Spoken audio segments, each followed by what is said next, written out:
bright sunny day.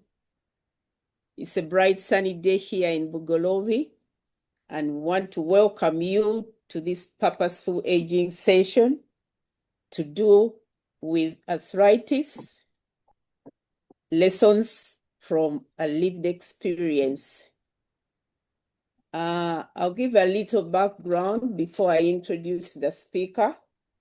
My name is Dr. Christina Kadama, and I'm with other Purposeful Aging members, Dr. Philippa Makanga, Dr. Tina Kadama, Dr. Makanga Javira, and Dr. Darlene Mande. This should not scare you. We don't talk doctor's language here. We talk the elder adult language, and the language we all understand when we are not in the hospitals. To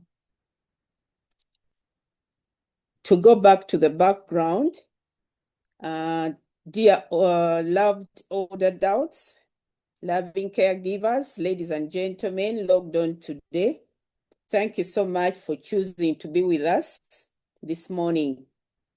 The Purposeful Aging team warmly welcomes you and is so pleased to see you on this special weekend of when we remember the matters, and you've spared time to join us. Please relax and enjoy the hour. Purposeful Aging team strongly believes that joint health is essential for maintaining independence and quality of life. By working together with caregivers, providing support, and all of us embracing proactive self-care, we can manage joint pain effectively and lead a fulfilling life. Many of you will agree with me that having painful joints is a common challenge among us. And here we are older adults and young people. So joint pains is common problem, a challenge among all of us. Before we dive into today's lessons on managing joint pain, let us take a moment to reflect on the valuable insights and practices we've already covered in our journey together as we try to purposefully age. We've looked at weight management. We discussed the importance of maintaining a healthy weight to reduce stress on the joints, especially the knees, hips, and the back. Strategies included mindful eating, portion control, and setting achievable goals. You remember that Lusania business, try to avoid those kind of portions if you want to live age purposefully. Health diet. Remember the benefits of anti-inflammatory foods like fatty acids, nuts, and leafy greens to always be included in your diet. We highlighted the importance of staying hydrated and incorporating calcium and vitamin D to strengthen your bones. Always have a glass of water, a bottle of water by your side, whether you are driving, whether you are in the office, or when you are walking. The third one was activity. We had a full session together, live session, where we went through different exercises, good for old adults. And recently we embraced low impact exercises like walking, swimming, yoga, to keep our joints flexible and strong. We also had a physiotherapy session where we were particularly guided on how to keep our joints and the muscles in good shape. again, towards purposeful living, purposeful aging. Gentle stretches when you are waking up, regular movements were emphasized to avoid stiffness. We also touched on the mental and physical health benefits of group activities like swimming and community walks. I hope many of you have now formed groups of to carry out some of these activities. Then we looked at daily routines and posture. During that physical exercise, we were properly guided on how to sit, whether you were in office or at home. This business of crossing the legs was discouraged. You sit with your legs straight up and not crossed. And this is particularly so for people who tend to appear on public media, on let's say television. Please mind the way you sit so that you don't pass on an unnecessarily wrong message on how people should sit. On the daily routine, we explore the importance of proper posture and ergonomic setups to prevent unnecessary strain in your joints during daily activity. Now, looking ahead today, we'll build on this foundation and focus specifically on lived experience. Again, while weight management, diet, and exercise are key pillars, we'll delve into practical approaches and also touch on the medical strategies to ensure joint health. Please pay attention to the fact that although we are going to deal with joint management, non-medical joint management, it does not exclude that medical has a place to play in the joint management. I will now go ahead and introduce our guest speaker who is already with us. I'm excited and to introduce Mrs. Evelyn Kadama Atwine. Evelyn, you are most welcome. Thank you very much, Dr. Christine. Good morning to everyone. I want to apologize that where I am, along there might be some echoes in the background. I'm very sorry. I was traveling and they decided to cancel all the travel places, the trains we were using. So I've decided to go to a cafeteria, but I hope it won't have any effect on anyone, on this. The sound won't have any effect on anything. My name is Evelyn. Is that okay? Yes, okay. Let me just continue a little bit. Okay, thank you. Sorry, I apologize. And we understand. Many of us are usually caught up on a Saturday morning while traveling. So Evelyn has lived with joint pains for quite some time.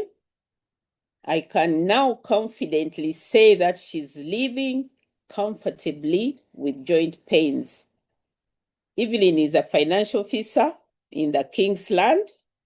She has been a keen participant of this session, Purposeful Aging sessions. And we are very, very delighted to have one of our own, take us on today. Mrs. Evelyn Atwine, you're most welcome once again to share Purposefully Aging, but to share with Purposefully Aging participants this morning. At the moment, we're about 33 people logged on. Some of these people are older adults. Those are people above 60 years. And others are caregivers who look after the older adults. And sometimes these caregivers, their numbers don't show because they're just beside their older adults. Yes, we will have a bit of time with you to tell us all about joint pains and how you've coped. And after that session, we shall have a question and answer, and I will kindly ask you to stay on and answer some of those questions which are directed to you. We'll also have beside you two doctors who take on the real medical questions where relevant. Otherwise, the session is interactive. People put questions and comments and in the chat, and they can also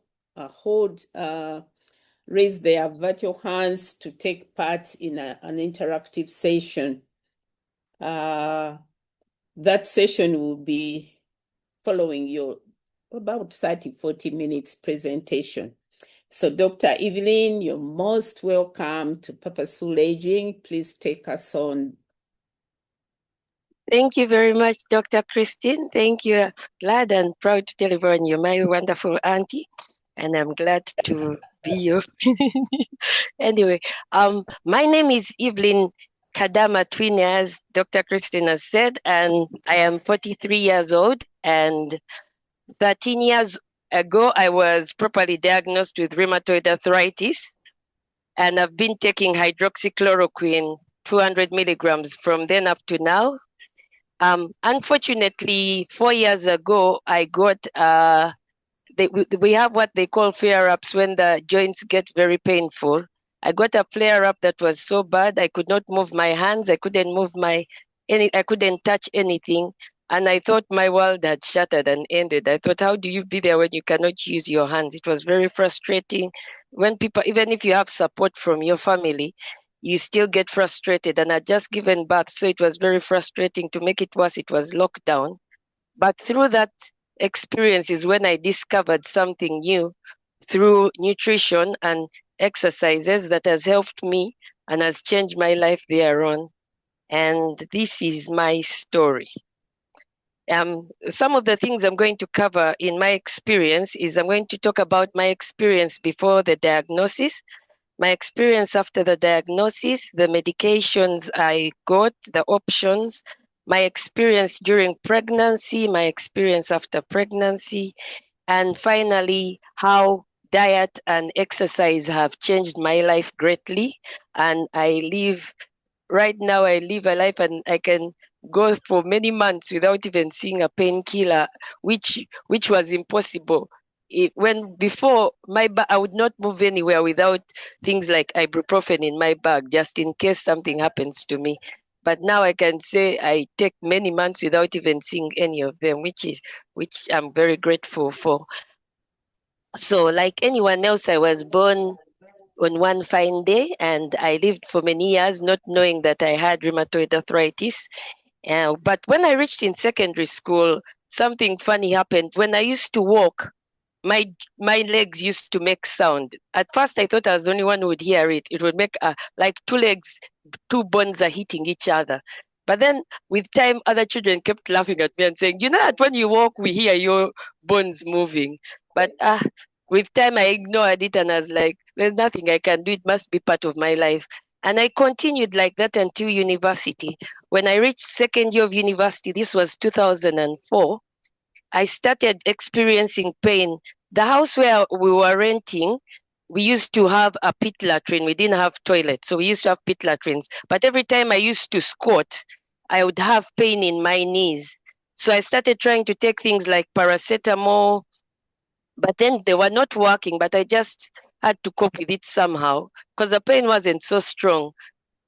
However, one day we were supposed to be doing a test and my hand refused to write. I couldn't hold a pen. I couldn't do anything.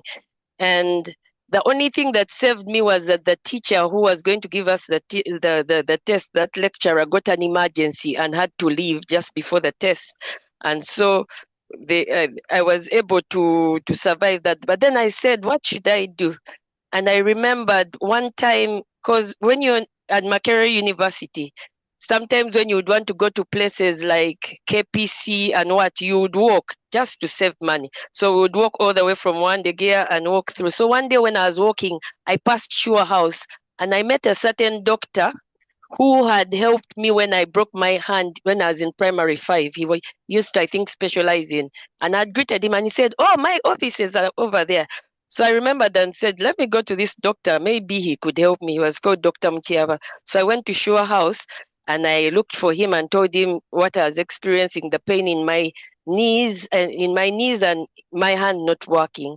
So he told me to take 1 tablet of vitamin C every day, recommended, and a tablet of ibuprofen for 30 days, and told me after the 30 days you need to come back. But he warned me that I needed to take the medicine after food. So I did this. I took the medicine after food, and just within like 2 days, I was fine. But because they told me to take it for 30 days, I actually took it for the 30 days and went back to him and wanted to tell him, "Yeah, I'm fine. There's nothing else you need to do." But he told me no. He had a friend who had specialized in joints, I think on another level. So he told me he's a skin doctor. He was a skin doctor in Wandegear. But he said he specializes in joints. I'll write him a letter and you go and see him. So he wrote him a letter and I went, gave the other doctor the letter, who told me to go downstairs and do some blood tests. So I did the blood tests. And after the blood test, the lady who was giving me the results read the blood tests and gave them to me and told me, "Banange nga kitalo, you're so young, kale ne chikubako." But me, I was like, maybe this woman has her own problems. I don't care about her. And I took my results to the doctor, who told me I was I think it was RF factor positive, which I did not understand. But in those days, what the doctor says was not what was important. What was important was the medicine he was going to give me. So all I cared for was, is he going to give me medicine which will make me better? So he told me, take chloroquine. He gave me chloroquine, 200 milligrams a day, and again, vitamin C, and said, if you get pain, you can take some ibuprofen, but only take it when you get pain. So that's what I did. I took the chloroquine for 30 days and the vitamin C, and I became fine.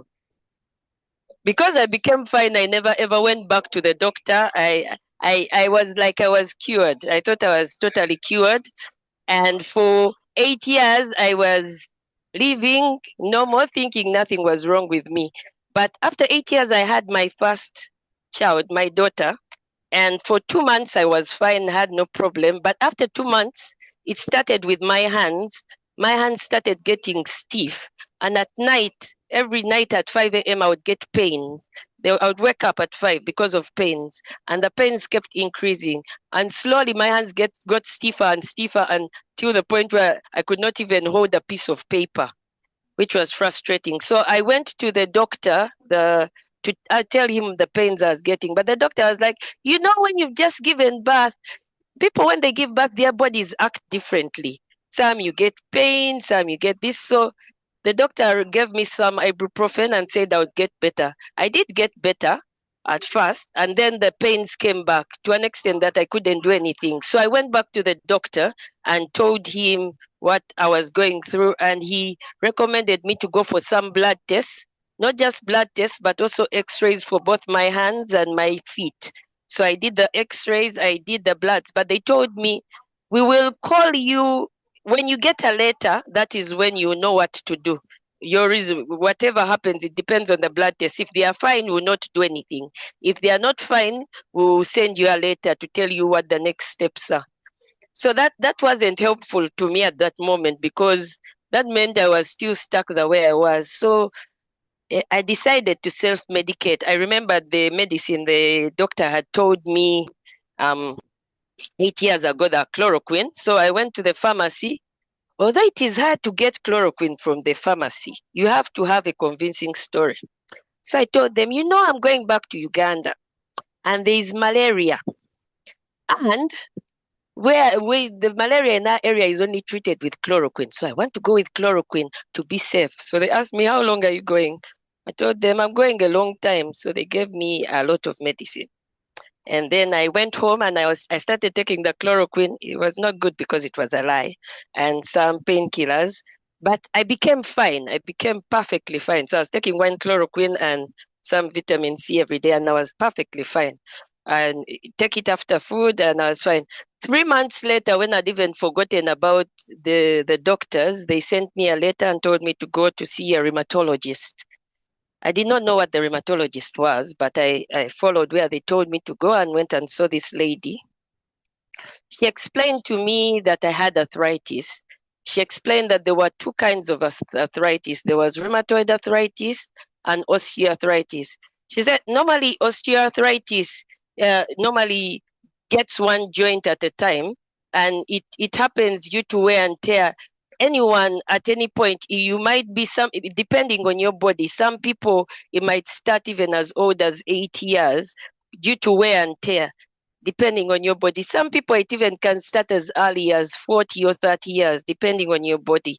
But it's wear and tear that finally just causes your body to swell and all that. Then she told me that there was another kind of arthritis, which was called rheumatoid arthritis. And she told me that's the one you have.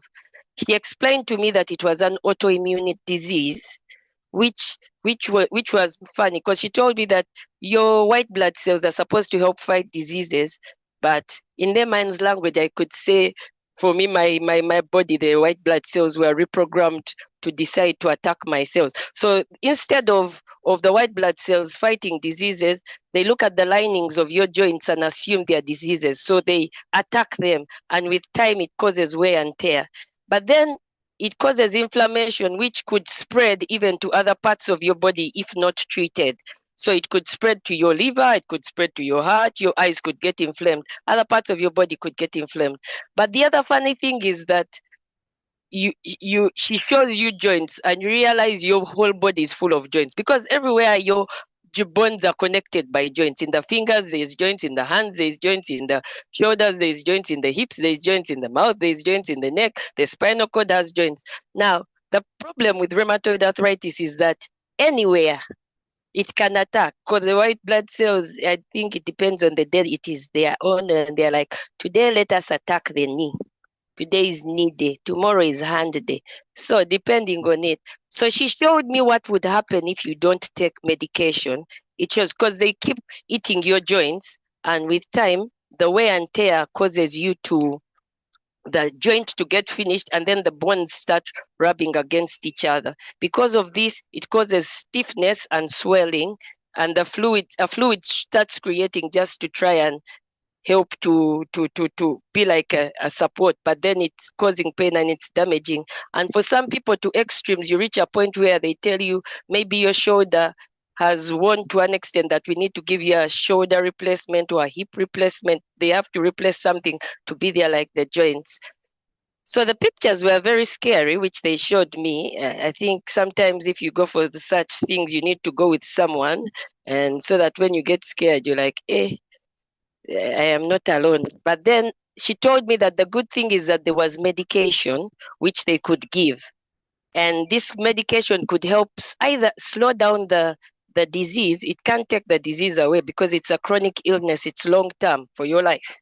But it can slow down the disease and it can relieve the symptoms, which was good. But then she asked me something. She asked me, are you planning to have other children? So I asked her why, and she said, it's because there's medication they can give when you want children. And if you're not planning to have any more children, there are stronger tablets which they give, but some of them are not good for babies, so they don't give them. So I told her, I've just had one child, so I'm planning to have more children, hopefully, God willing. So she was like, okay, that's good. That means among the options we have, we only have 3 for you. So she named them. I don't remember the other names, but I remember the one which I take, which is hydroxychloroquine. The fact that she said hydroxychloroquine, I just said, oh, I am taking chloroquine, and this is the one that sounds like chloroquine. So I told her, I'll take that one. She said, don't you want to listen to the side effects and what? I was like, no, I just want that one. But then she said, it's important because you say you want other children. After you've given birth to your child, if you decide to breastfeed, you can't take the medicine.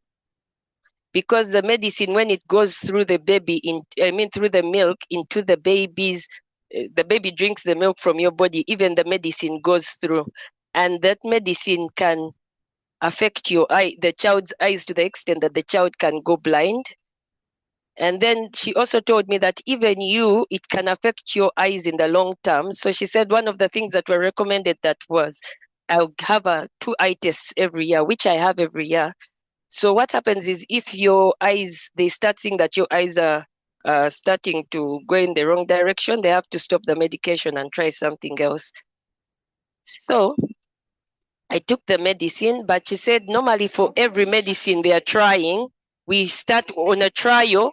For the first trial, every month you have to come for blood tests. So we see if the medicine is working or if it has side effects on things like your livers, your other body parts.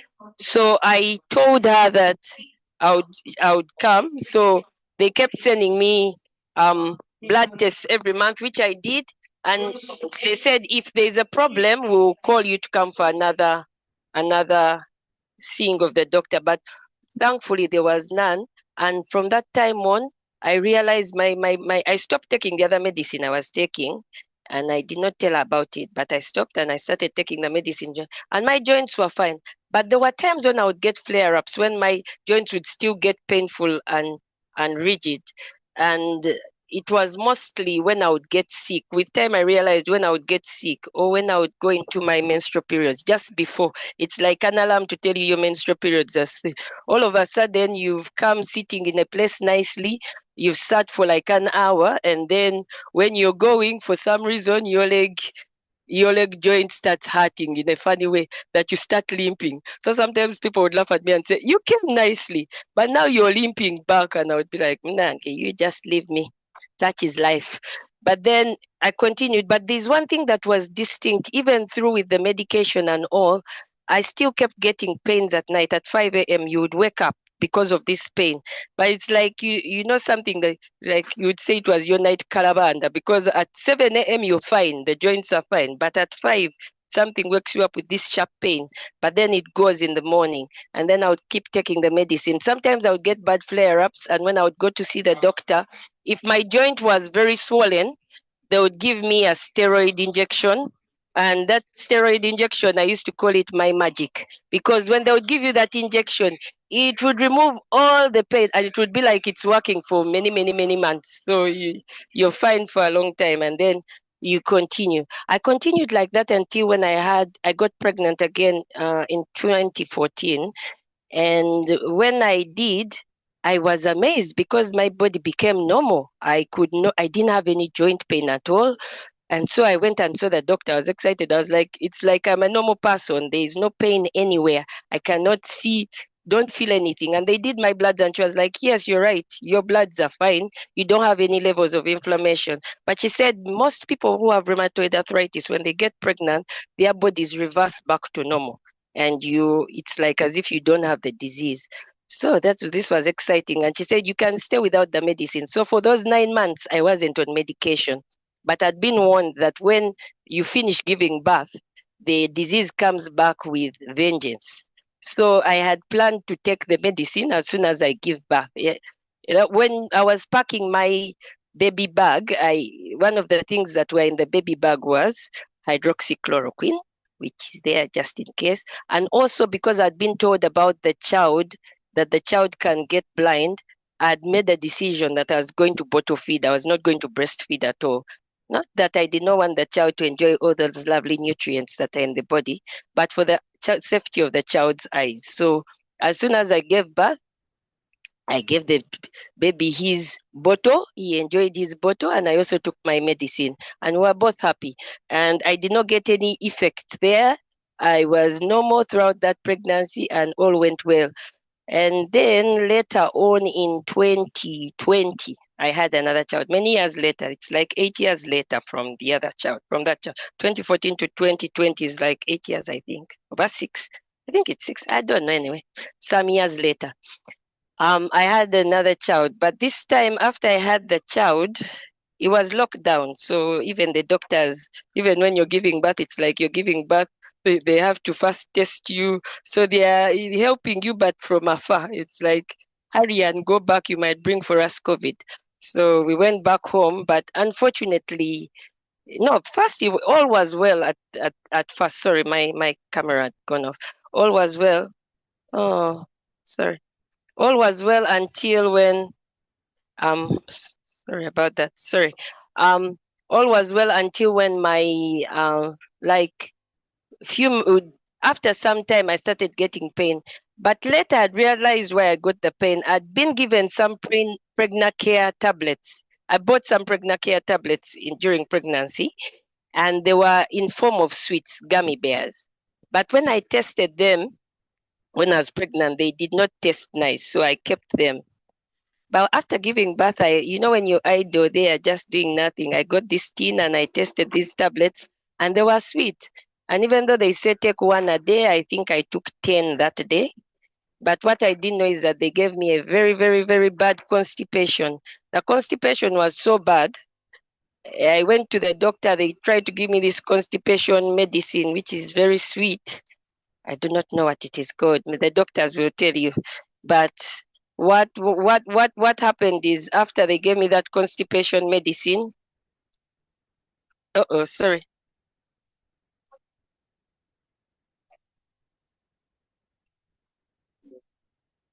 Hello, can you hear me?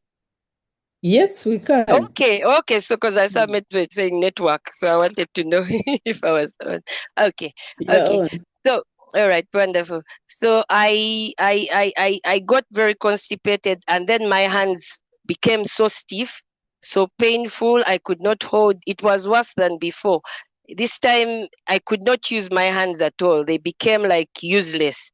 I couldn't even carry the baby. I couldn't even do things as simple as hold the paper. So I went to see the doctor immediately, who at least was good enough to see me. She said, "Don't worry, we'll give you a steroid. Maybe it will help."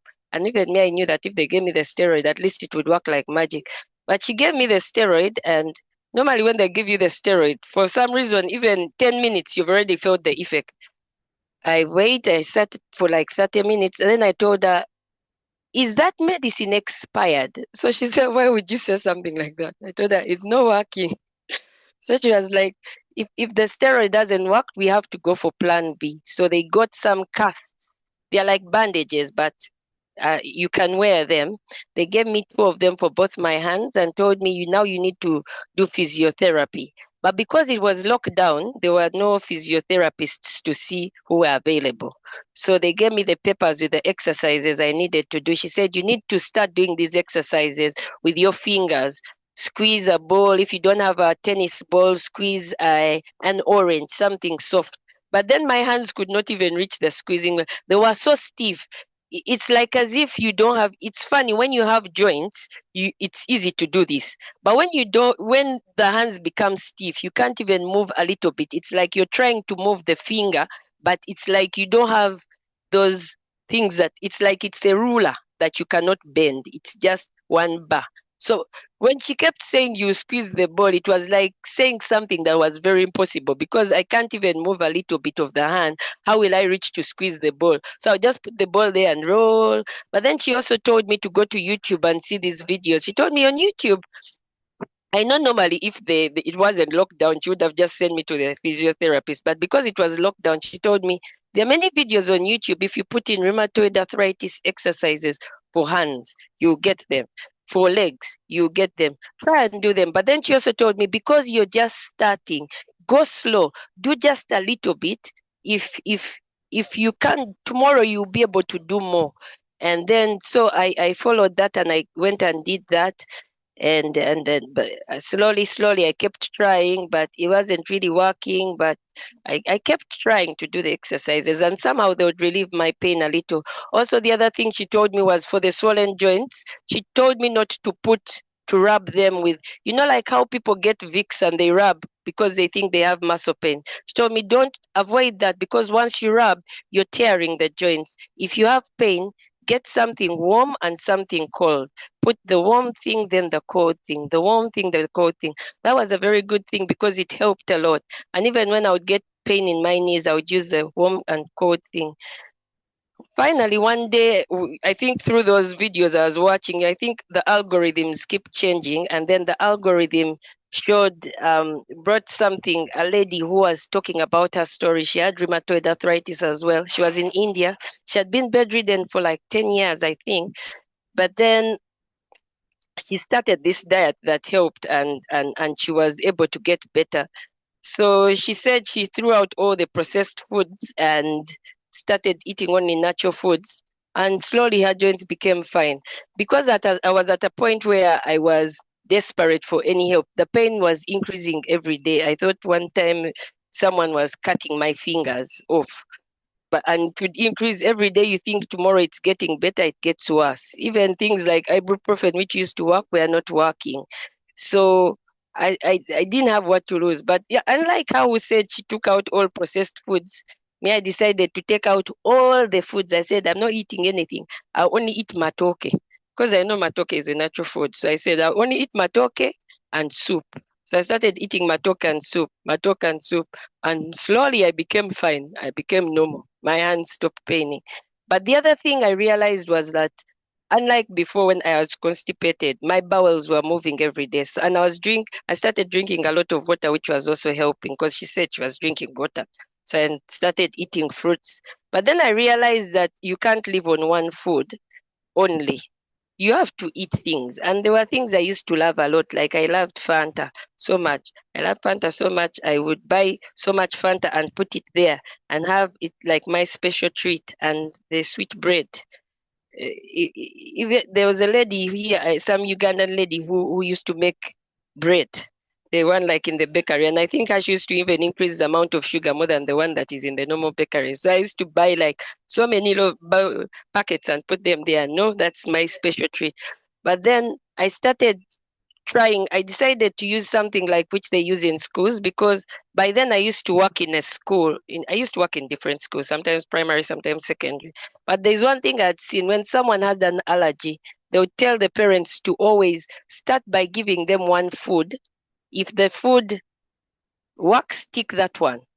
Then put another food. If it works, stick it. If it doesn't work, cross it out. So I decided to do that as well. I decided to get a list of foods. So I tried muhogo. I ate cassava and it was fine. So I started eating matoke, cassava, matoke, cassava. Then I said, let me try pumpkin. I put pumpkin, it worked. I put sweet potatoes, I was not getting any pain. So I was like, hey, I put rice. When I ate rice at night, my hands became stiff, they became painful. I was back to zero. I said, okay, for now, rice is on a star. Then I went to pasta. It also went on a star.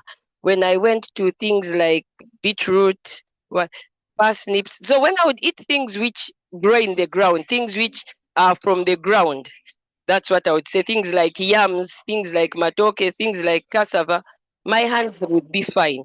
But when I would eat foods like bread, like chapati, like pasta, my joints would go back to painful. So what I did was I crossed out these foods, and slowly with time I realized foods that had sugar, if sugar was like a catalyst for pain in my body.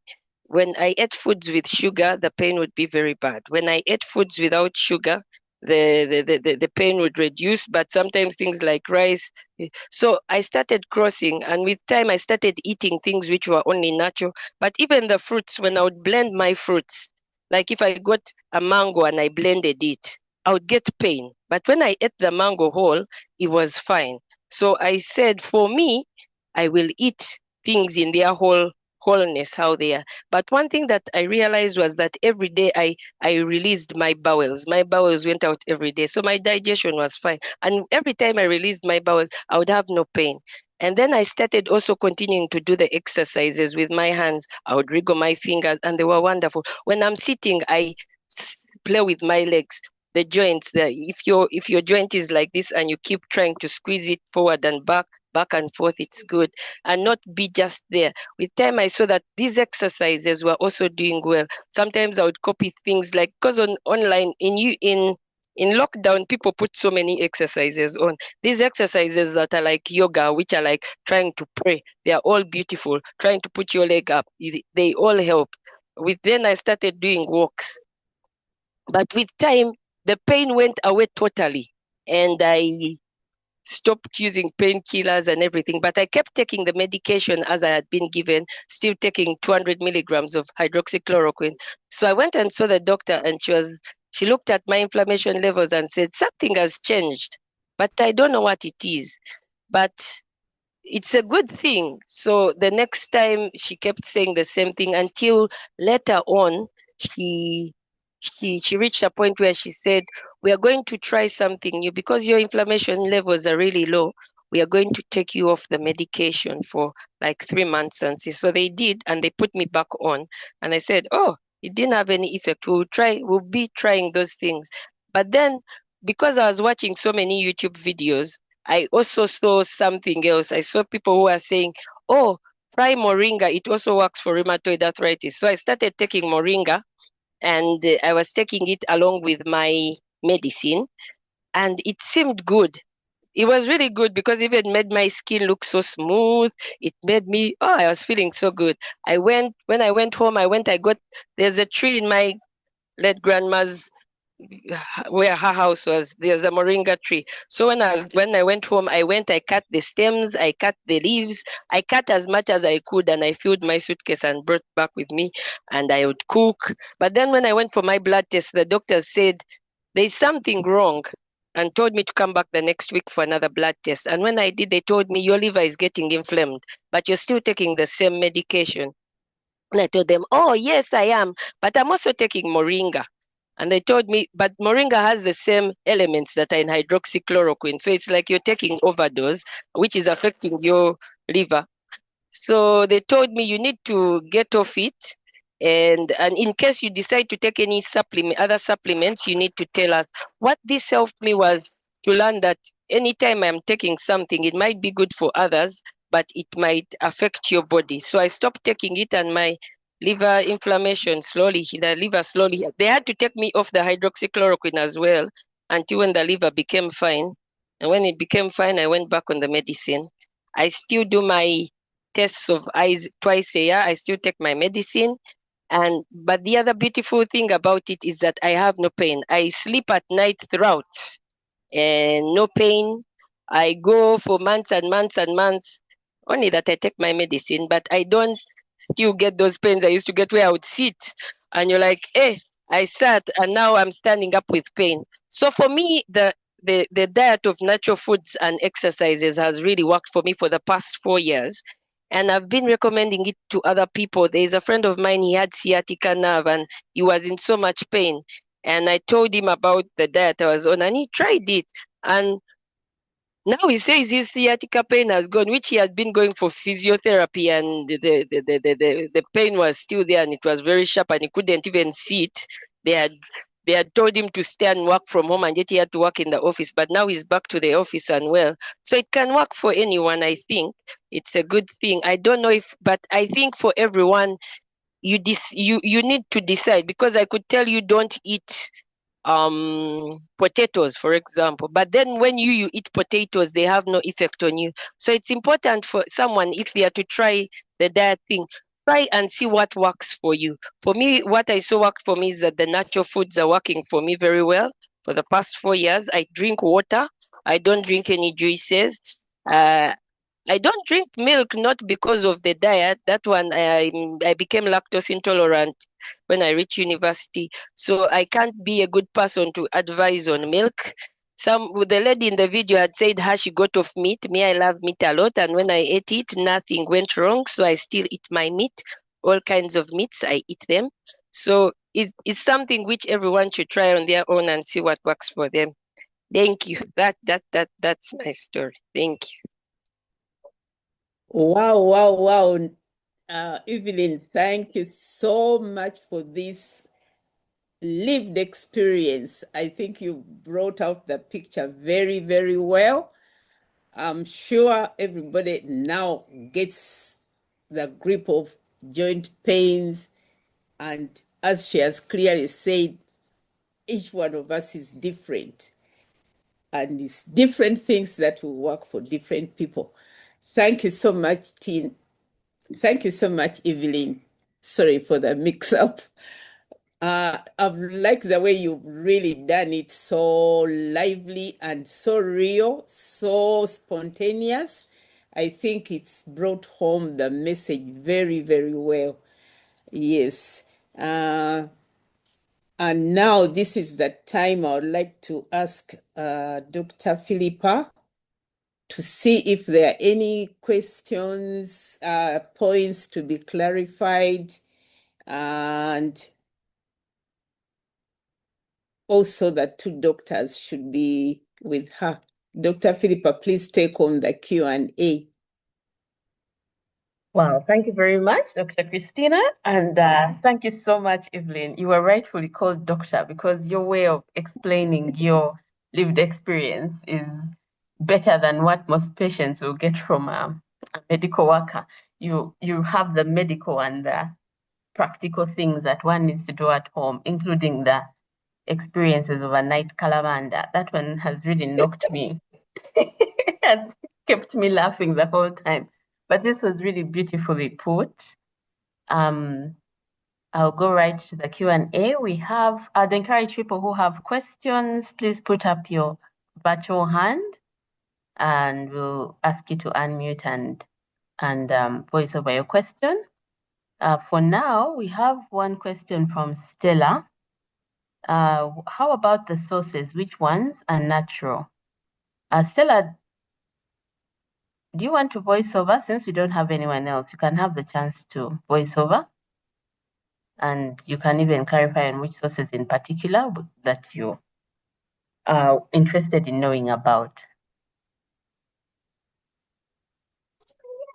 Thank you. I think I joined in quite late. I wanted to just know the sources she had mentioned a few like meat, considering these days that our chicken is full of, I don't know if to count chicken natural because of the vaccinations that happened through the chicken. It's what I wanted to clarify. Then if she could also give us the doctor she uses and all that, the hospital. I don't know if that was mentioned earlier because I joined in a few minutes too after the meeting started. Thank you. All right, thanks, Stella. I'll hand over to you, Evelyn. You can answer that question. For the sources which find, like for example, me, I eat chicken, I eat meat, but the most important thing for you to do is try. Me, I get binyeva. Like if you get beans, cook beans, eat beans today. If you don't get any pain, you know beans are fine. If you get pain when you cook the beans, say, what did I put in the beans? Did I put in Royco? Maybe it's the Royco. Let me take the Royco out and see. Cook the beans again and see. If they are fine, tick them. Go to chicken. I know they say sometimes chicken is simanya, whatever they say about the chicken.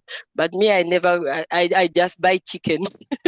But I've eaten it and haven't got any problems. I've eaten meats, I haven't got problems. I've eaten nuts, I've eaten, sometimes I do mushrooms, peas, sweet corn, carrots, any sauce you want. Just make the sauce and try. Because I could tell you don't eat carrots. It is only me whose body does not work with carrots. Try the carrots. If the carrots work, tick them. If the beans work for you, tick them. If the chicken works, if it doesn't work for you, put on it an X, come back again. Try something else. Try everything, even the foods themselves. Because I told you, me when I blend my fruits, they cause me pain. But when I eat them naturally, they don't. You could blend them and you're still okay. But try and see. If I don't blend them, do they work? If I do, don't they? I hope that has helped. The doctor I used when I was in Uganda, the one who they recommended to me, I don't know if he's still there. He used to be above Freika Pharmacy, and people change.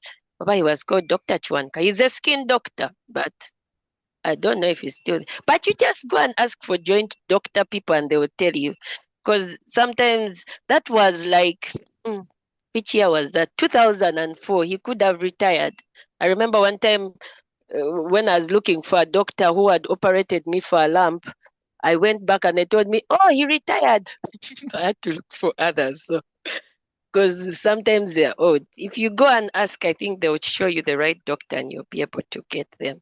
I think that will help. I don't know. Certainly. Yes, certainly, you're very right. I like your method of list and tick, which is very helpful because we are all different as individuals. The disease will show differently in different people. So it's a nice way to eliminate by ticking or starring things as they work for you. Thank you for that. There's some nice comments in the chat. If you're able to, you read them about how you're a great role model, personality as a model patient and social teacher, and God bless you for that. I see 2 hands up. Let me give them a chance not to get tired. Margot Bass, I hope I got that right. You can go first. Margot Bass is. Oh, Hello? Margot Bass, yes, sorry. Okay, thank you, doctors. Thank you so much, Evelyn. For me, I'm a caretaker of my mom. She experiences a lot of joint pains, especially around the lower part of her body. When she's going to sleep, she's okay. But when she wakes up in the morning, that's when the pain starts. She's gotten so used to administering Panadol, and I keep discouraging her, but she tells me she's tried several doctors and whatever they recommend has failed. I was actually planning to bring her to Kampala and then look around maybe where I could take her. So I don't know if Evelyn's advice of starting with the foods and all that could be tried before I proceed and ensure that I get her to see a doctor, or you could be having some other advice that she could start with. Thank you. Over to you, Philippa. Okay, thank you, Magova. If I got you right, you were asking for advice whether I should start with the diet and the exercise or get a checkup first. I'd say yes, you're right. Yes. I think we can do both of them. You don't have to have one for so long. You already have an issue. She's already in pain. She's not having a comfortable time. So you can find her doctor so she gets checked up, because if you listen to Evelyn's story, that's exactly what she did. She's been having regular checkups with a doctor, and also trying out the diet, the exercise, because the diet and exercise are gradual things. They'll not work immediately, but they'll be good things for you to learn what works for you or what works for your mom. So I'd say that yes, you can get her to see a doctor as soon as you can, and also look into the diet to see what it is that might, you start that journey of listing and ticking, if we can call it that for now, the Evelyn method. We list and tick, and also start on the different exercises or things that she can do to keep her more comfortable. So yes, you do both, I'd say. I hope that helps. Yeah, thank you. Okay. Agnes, I'd ask you to unmute and voice over. Yes. Yes, I've unmuted. My hands shake, so I have to do it much, much earlier. Now, I'm glad to be here, and thank you, doctors at service, and thank you, Evelyn, Nina, our daughter, our girl, for your story. Now, you talked about exercises. You didn't talk much about exercise because you said those one might be a bit dangerous for your case. But in our case, no one recommended me to go for exercise. I just go for exercise. And I go for physio with my old man. And they always give us the liniment to use for these joint pains, which have never been diagnosed which type. But the way you explained, these liniments can be a bit dangerous. So I don't know what you say about exercise, and then what you say about the liniments. You said we should discard maybe. Okay, that I have understood. And when it comes to diet, the food I have understood. And I think the source, because me, I'm almost a vegetarian. I eat those proteins once once in a while, except the beans and the peas and all those kind of things, and I have no problem. And I'm glad you put light on the diet. But exercise and these liniments, what do you say? Do we discard? Thank you. Should I answer? Thank you, Auntie. What I was told by the doctor is that what happens, the liniment might not be a problem and it's good for the muscles, but the joints, you see, when you're rubbing, if your joint is wearing, it's like any, you remember, you look at the paper when it's starting to get torn and you rub it, it will get torn. So the more you rub, the more you tear. So, but if you get things, normally it's very good if you get 2 buckets, yeah? You get 2 buckets. Put ice in one bucket with cold water and put hot water in another bucket, not so hot to burn you, but with a towel. So if you get that, after you've done your exercises, if you get that towel, squeeze and put on the leg, and then after put the cold compress. Hot cold always works. Hot cold, it does a better effect than the tearing, because you're just placing on, off, placing on, off, placing on. You're not rubbing, you're just placing on, gently taking off, placing on, gently taking off. With time it works. And even wiggling, if it's your hands, you don't need. One thing I learned was with my fingers, when they became stiff, at first it was hard, but then I slowly, it's like you're doing physiotherapy. You're teaching your hands again to go down. With time, I used not to be able to do this even. You know, there's this exercise where they say, fold your hand halfway. I couldn't fold it halfway. But slowly, every day I kept trying, and slowly the joints became looser and looser, and till I was able to do that and wiggle. The other thing I've seen that has always helped me is washing dishes. Normally, when we go for places where you can wash dishes, like on a ceremony, I always opt to wash the dishes. People think I am being kind, but it's because it helps my hands. When I wash something hot and then something cold, I keep changing the water, and it's exercise for my hands. That's one of them that has happened. Even there's the lady who your mom is having issues with your joints. There is something that I have learned with time, is that when the person, it's very important for us. You have your joint pains, but when your bowels are not out, it's like as if the food in the digestive system is causing pain where the joints are. When you sleep or when you sit, that's why you see people with joint pains when they sleep. And when they sit for hours, that's when the pain becomes a lot. It's important to give the person a lot of water, a lot of fruits and roughage, a lot of things like G-nuts. G-nuts is a good snack because it's like roughage. It helps your food go down, at least for me. Eat a lot of foods, processed foods like rice, bread. What I've seen about them is that the other thing is they slow your digestion. I never leave every day my bowels go out. Before, I would go for 3 days without releasing my bowels, and I would have a lot of pain. But because I drink a lot, and these foods that are natural, they get out. Because they get out, I think it has an effect on our pain. That's what I've seen over time. One of my cousins told me the other day that her legs were hurting.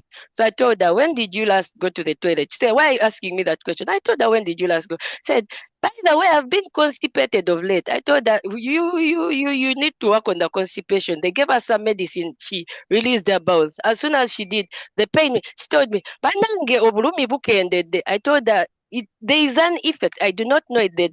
The doctors, Dr. Makanga and Dr. Dallin, might tell us. I don't know the science, but me experience has showed that bowel slowing increases pain. Fast bowels are happy body for me personally. Thank you.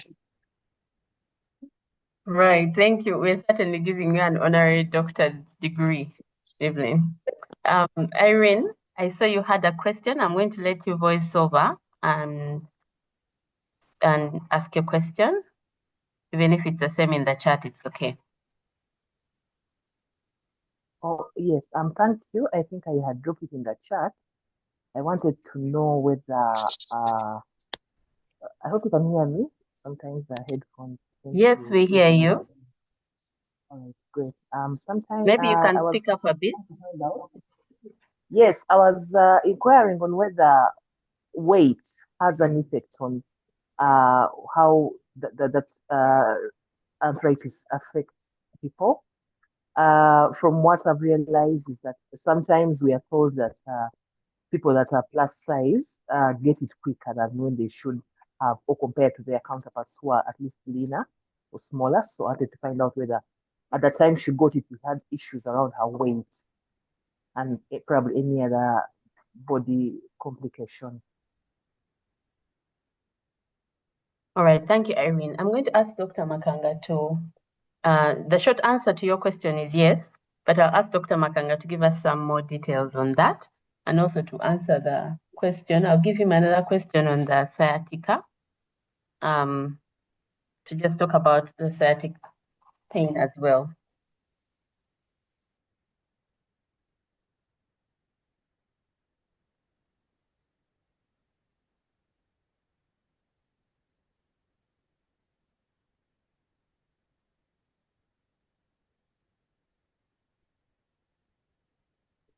If he's muted, we are not hearing him. Just a minute, let's see. Can you hear me now? Yes, loud and clear. Thank you. Okay. All right. So thank you once again, Nina, for the talk. It was very entertaining, very enriching. And I was saying most of the answers to some of these questions are actually hidden in your talk. However, maybe before I answer these questions, what Nina described is like the beginning of her talk was one of the many types of arthritis called rheumatoid arthritis. She did mention another one called osteoarthritis, but there are very many. There are over 100 kinds of arthritis. And what arthritis basically means is damage to your joint and the surrounding tissues, if I'm to put it plainly. And the causes of that are so many. So rheumatoid is one of them. Osteoarthritis, which I'll talk briefly about. I think someone mentioned her mother who wakes up with pain. I suspect that is a description of osteoarthritis. There's what they call gout. For those of you who have heard of gout, it can cause arthritis. Someone has mentioned weight here. Weight, yes, can cause arthritis. And weight will usually cause damage to joints that are weight bearing. For example, the hip, the knees, and the ankles. And the reason for that is that the weight above those joints has to be supported by the joints below them. So the bigger the weight, the more strain you put on the joints that support them. And those joints start to wear off. So scientifically, if you've seen, I'm sure most of us have eaten chicken. And if you've eaten the chicken leg or thigh, what we're talking about here, arthritis, is that lining of the chicken bone that people love to eat, that is the cartilage, the whitish thing. It's kind of soft and nice. So that's what gets damaged in arthritis. And like you can imagine, once it gets damaged, then it's going to expose the bone that it's protecting. And then eventually the bones start to rub against each other. We don't want to get to that level, because when you get to that level, that is irreversible damage. And that's where the stiffness, the pain, the loss of movement, like Nina was talking about, will happen. So some people, these joint problems are detected much earlier, like what Nina's condition was. She probably detected it much earlier, before significant cartilage wear and tear had probably happened. And that's why she's able to live a very comfortable life right now, despite the flares. So going back to the question of the weight, I think I've answered that briefly. The weight can do it. And then I think Nina had said something to clarify about food. And in her story, she did mention natural foods were good, processed foods were causing her trouble. And one of the reasons for that is the processed foods mean there is something they've added and there's something they've removed. The natural foods are natural. There's nothing that has been added.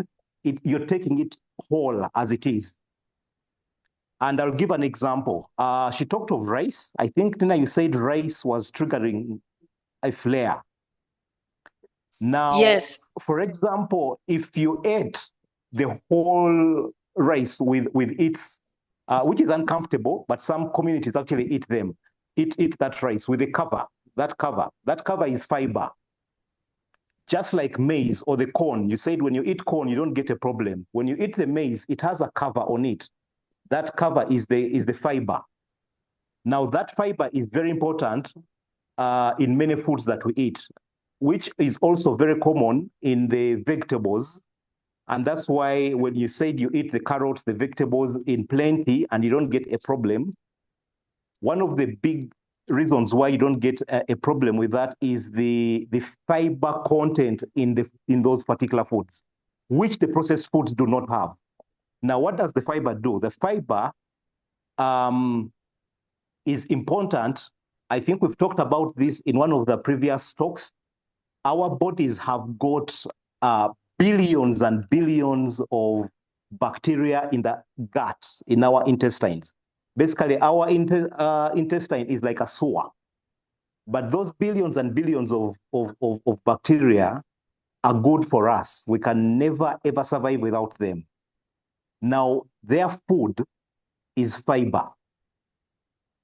So when we eat these vegetables and that corn that has the fiber, or any food that has fiber, you're basically giving a party to these bacteria, the good bacteria in our gut. And once they feed on that fiber, they produce certain chemicals that reduce what Nina was talking about. They reduce what we call inflammation. I don't know how to put that in simple language, but they produce a number of chemicals that are very good for the brain health, heart health, your blood pressure, dementia, and all that. But what's happening these days is that most of us are eating foods that are actually processed or ultra processed, which have nothing to do with fiber. Basically, the fiber has been taken out.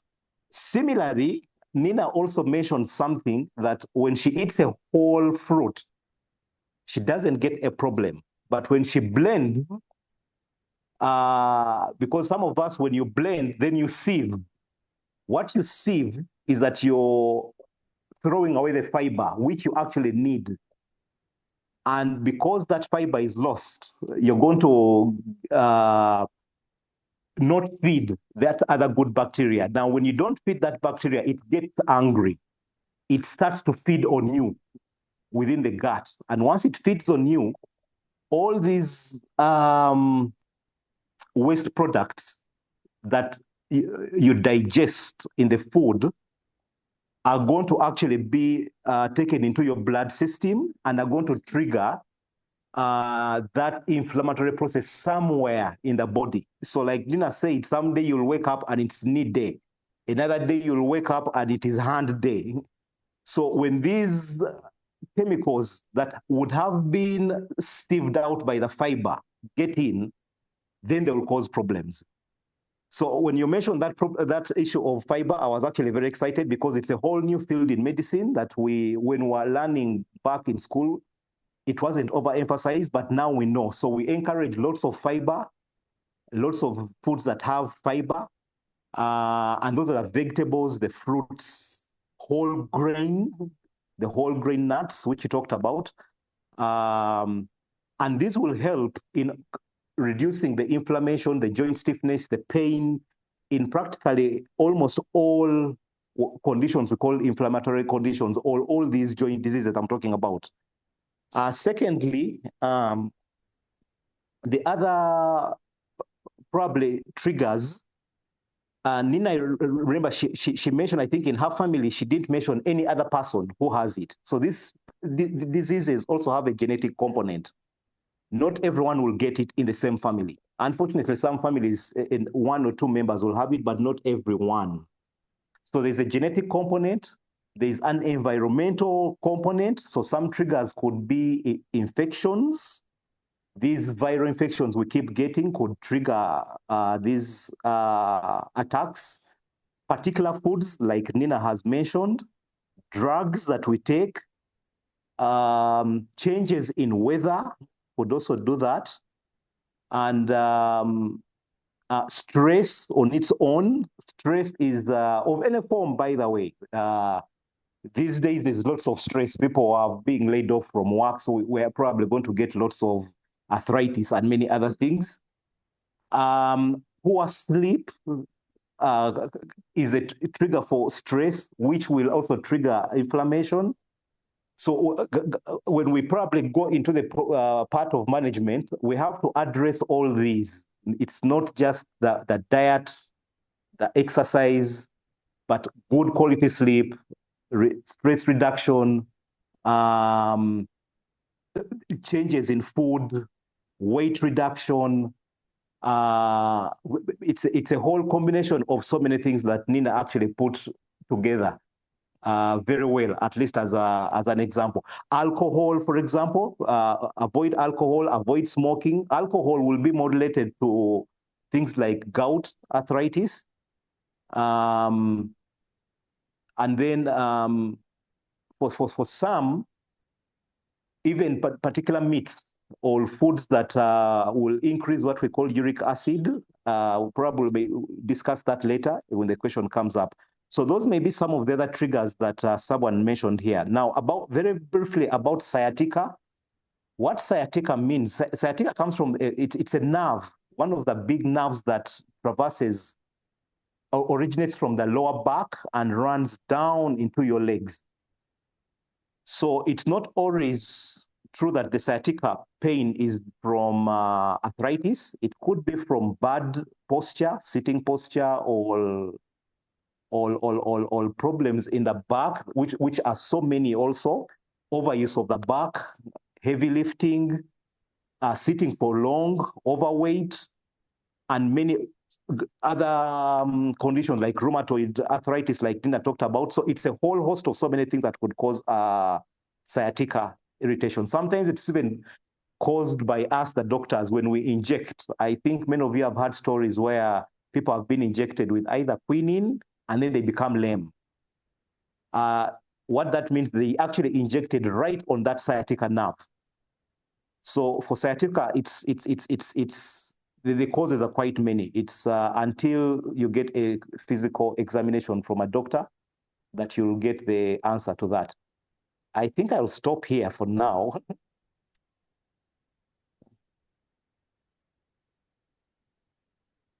Back to you, moderator.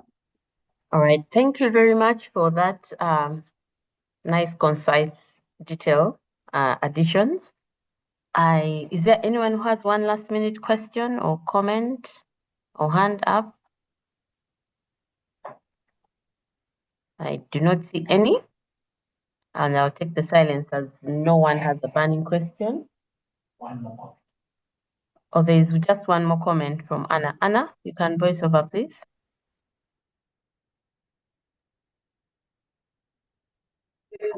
Good morning, everyone. My name is Anna. I am here as a caretaker of my grandfather. He's around 86 years old, and he was just recently diagnosed with arthritis.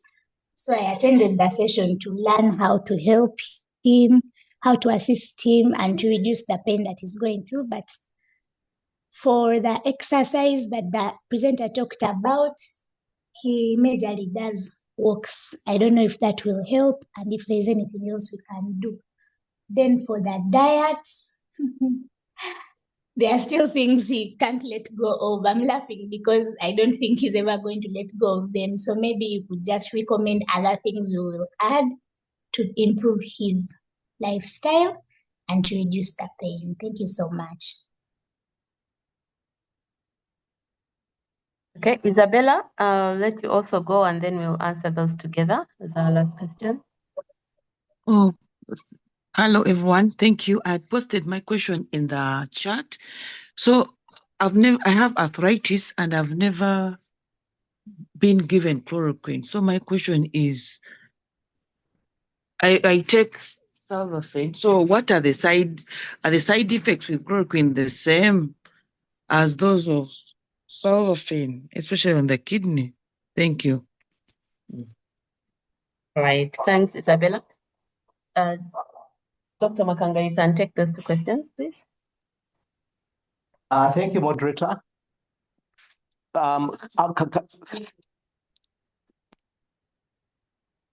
Hello. You're back. You're on. No, not yet. Okay, can you hear me now? Yes, we can. Okay. There's something I left out that is very important for the ladies. Now, this one is specifically for the ladies to know, and I thought I would mention it. Now, one of the flares that Nina actually brought out very well, that is very interesting, is she did mention that, I think, something to do with pregnancy and her menses. Now, during some of the ladies, especially for some of these arthritis, like typically rheumatoid arthritis and a few others, tend to get worse for the young ladies during their period. And the reason for that is hormonal, because during the period, there are particular hormones that go low. And that particular hormone is called estrogen. And for all women, that estrogen is a very powerful hormone. It does so many things in your systems. And one of them is to reduce what we call inflammation. So around your menses, it tends to dip and you might get a flare. That's one. And then two, she also did mention that during pregnancy, the flares would reduce. And the reason for that is similar. It's the same. Your hormone levels, kind of the ones that will cause trouble, go down. And we also know pregnancy to be what we call in medical terms, your immunity basically decreases. So your ability to fight your own self, because remember, the doctors told her that her condition was because the body wakes up and instead of fighting foreigners, it fights its own self. So the ability to fight itself reduces in pregnancy. But the moment the pregnancy ends, then you lose that ability because the hormones are back and you'll get the same thing. So one of the flares are those hormonal changes. So for other ladies who have crossed that bridge and have lived a very comfortable life without joint problems, tend to get joint pains and joint stiffness during menopause. In fact, as early as soon as they get into menopause, they start to get joint stiffness and joint pains.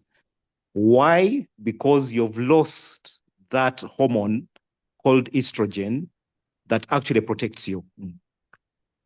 And then when you combine it with weight gain and maybe a genetic underlying factor, the joint pains may be worse. And that's why all these other remedies that Nina and the ones we've talked about earlier come into play. So back to the question of Anna, I think, about her father who is 80 plus with joint pains. Now, one of the risk factors for joint pains is, of course, aging. At 80, definitely most of the organs have degenerated and that joints are definitely not spared. Sometimes at that age, you'll find another 80-year-old in some communities. For example, the people who live longer that have been well studied, like the Japanese, at 90, you may find them actually doing all activities that a 20-year-old can do.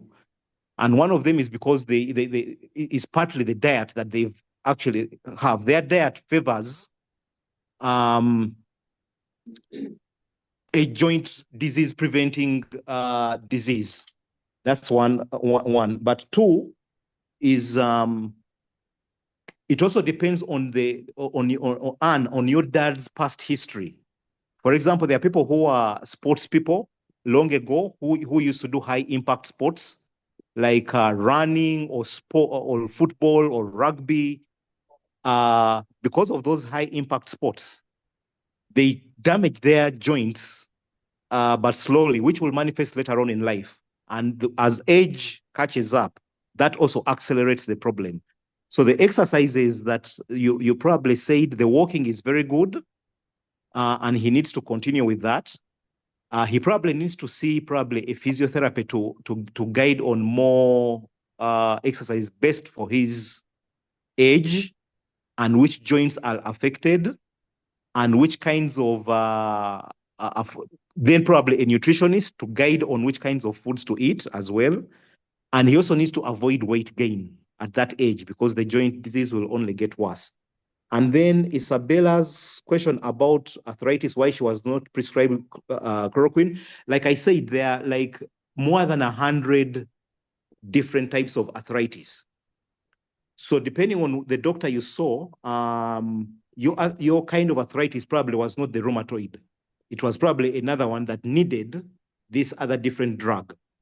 The sulfasalazine may not affect the kidney so much. I think it affects more of the liver, and it causes also a bit of diarrhea and tummy issues, but if used in the right doses. But like Nina said, many times when you're using these drugs, please do not add on any other drug without informing your doctor, especially the supplements that are on social media. Do not go onto Google, Dr. Google, many times and then self-prescribe. When you go there, please cross-check with your doctor, because when you mix drugs, we don't know what will happen. You might, like Nina said, when she was mixing with moringa, she didn't know that moringa actually had chloroquine in it. So she got an overdose of that and it caused problems. So for Isabella, I think your arthritis is probably more different from what Nina's arthritis is. There are very many different kinds, and this talk alone cannot, we can't discuss all the different arthritis. There are quite many. Thank you. All right, thank you very much for that. I think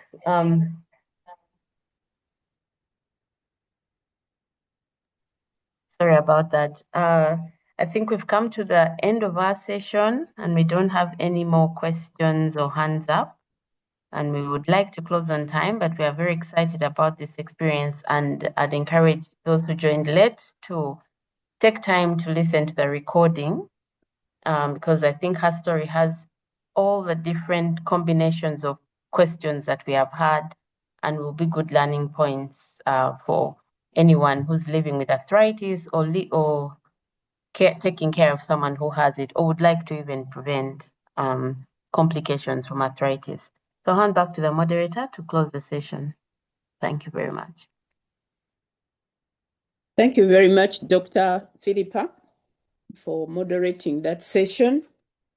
I want to sincerely thank Mrs. Atwine, Evelyn, aka Nina.